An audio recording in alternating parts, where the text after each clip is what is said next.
guys, Jaden Yael here, and for today's vlog guys, we will talk about the Lizken,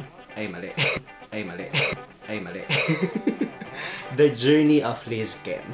So dahil lahat tayo nag-aabang doon sa palabas na Alone Together, teaser pa lang po yung nilalabas, wala pa yung trailer. Inaabangan ko yon, at syempre inaabangan ko din na mag February 13 kasi yun ang showing ng Alone Together. So definitely panonoorin ko yung movie na yon, and I'm also very excited to share my thoughts after ko mapanood ang movie na yon.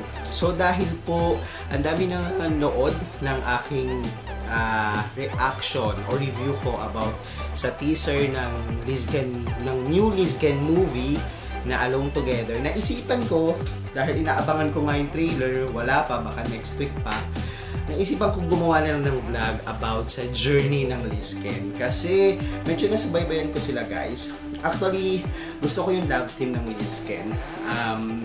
Not really, I could not say na I'm really an avid fan. Kasi pag sinabi mo you're an avid fan, talagang sinusundan mo, talagang lahat ng mga detalye sa kanila, di ba, hindi mo pinapalagpas.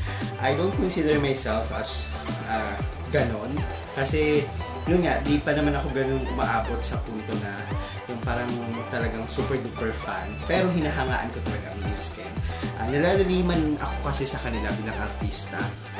At the same time, bilang tao din. Pero actually, sobrang gandang-ganda din kasi talaga ako kay Liza Soberano. So, yun. Sobrang nagagandahan ako sa kanya. At dahil nga, sobra din akong mahilig manood ng movies. Actually guys, kung napansin niyo, actually this channel started, pause ako, sorry guys. Kasi pinatay ko yung electric fan kasi baka ma-distract kayo, di ba? Bait ko. Dahil nga sobrang hilig ko manood ng movie, actually naging pastime ko na siya. Naging, kumbaga, pastime. Naging libangan ko siya. At wala, kung gusto ko lang, halimbawa kung may bago, manonood talaga ako. So karamihan ng mga palabas ng Lizken, napanood ko talaga. Sa movie, or di kaya naman, yung iba sa Cinema 1 ko na napanood dito sa bahay. So, sige, start natin. Paano ba nagsimula ang Lizken? Since nga medyo naabutan ko, naalala ko guys, di ba, dati si Enrique Hill, ang dami pa niya naging collab team, di ba? Si Julia Barreto, si Julia Montes, parang naging collab team din niya, o si Catherine Bernardo. O, di ba, si Catherine Bernardo sa Princess and I, parang isa si Enrique Hill dun dun sa tatlo. Wala pang Katniel nun, umpisa pa lang.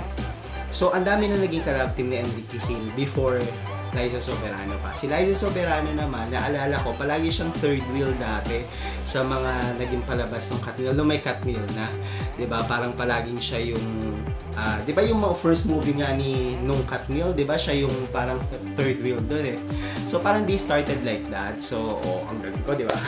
Pero sa mga super duper avid fan ng Lizken dyan, guys, i-correct nyo ako kung meron ako ilang mga information na tama.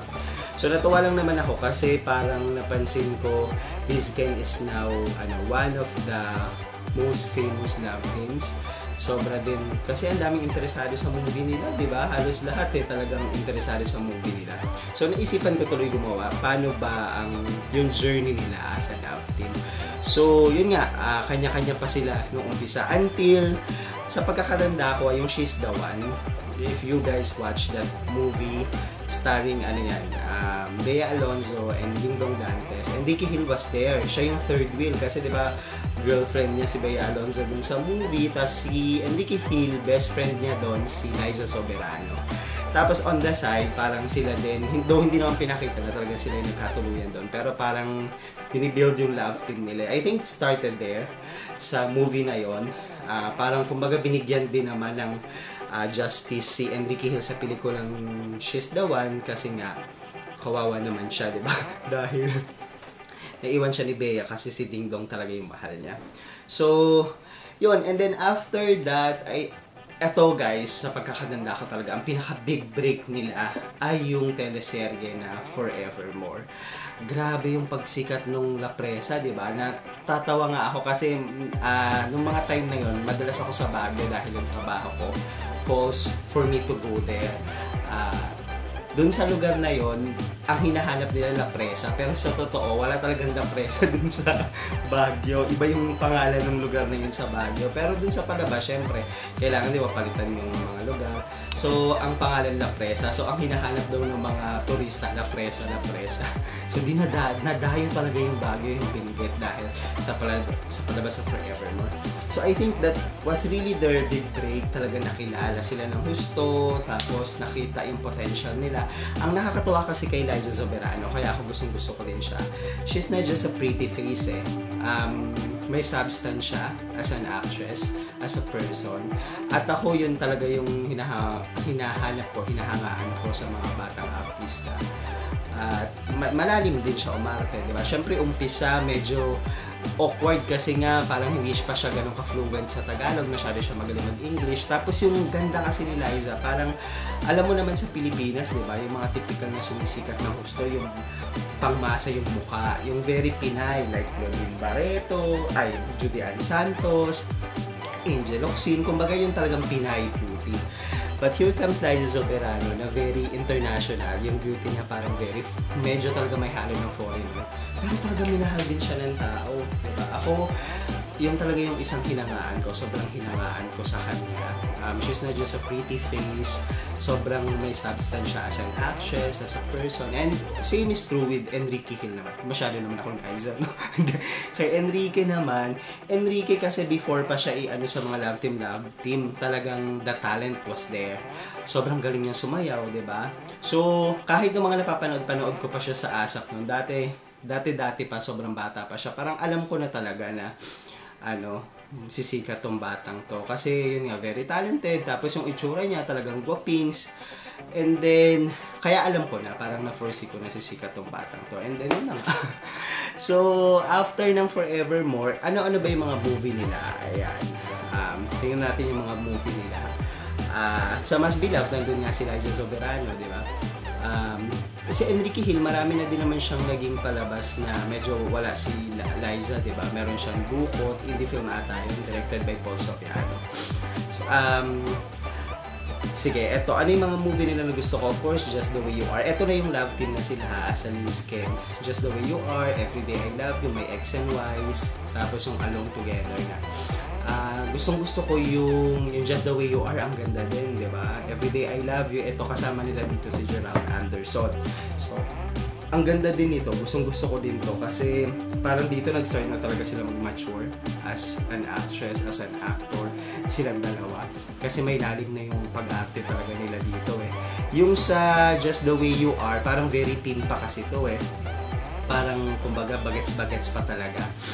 And then, dito sa Everyday I Love You, yan medyo adulthood na. Tsaka yung takbo ng kwento niya, adult na din yan eh. Yung may X and Y's, ito talaga, medyo talaga nabigla na din nila yung mga tao dahil sa may X and Y's, di ba may scene nga doon na ang lalim ng iyak ni Liza Soberano. Ano yung iyak niya no na sabi niya, ganyan ba talaga kayo mga lalaki? Oo, alam pa din. Gusto ko kasi talaga ang Liz Ken. Wait lang guys. Para hindi kayo masilaw sa oily face ko. So doon, and then nagkaroon sila ng another teleserye which is yung Dolce Amore, di ba? Tapos ngayon, ang nakakatuwa with this Alone Together movie, yung bago nilang movie, I think isosorpresa na naman nila tayo kasi mukhang malalim ang kwento, and based sa teaser, mukhang malalim din yung pagkakaganap nila dun sa kwento, di ba? Or dun sa mga karakter nila. So I'm very excited for this, yung Alone Together na movie. I can't wait to watch it. I can't wait na maging February 13 na para panood ko tong Alone Together. Pero yun nga, nakakatuwa kasi naabangan ko kung paano, kumbaga nakita ko rin paano sila nag-grow as a love team, anong mga strengths nila, sana hindi sila magbago, di ba? At sana din, marami pa sila mga projects together na, kumbaga, para patuloy nila tayong masurpresa, para patuloy din nila tayong mapasaya. So yeah, yun ang sa pagkakatanda kong kwento ng Liz Ken. Naisipan ko lang itong gawin guys, since nga nag-aantay ako ng teaser, ng trailer ng Alone Together. So habang inaantay natin sila guys, you can watch this video at sabay-sabay nating i-reminisce kung paano nabuo, kung paano nagkaroon ng Lizken dito sa Pilipinas. Guys, again, I am Jayden Yael, and please, if you like this video, give it a thumbs up.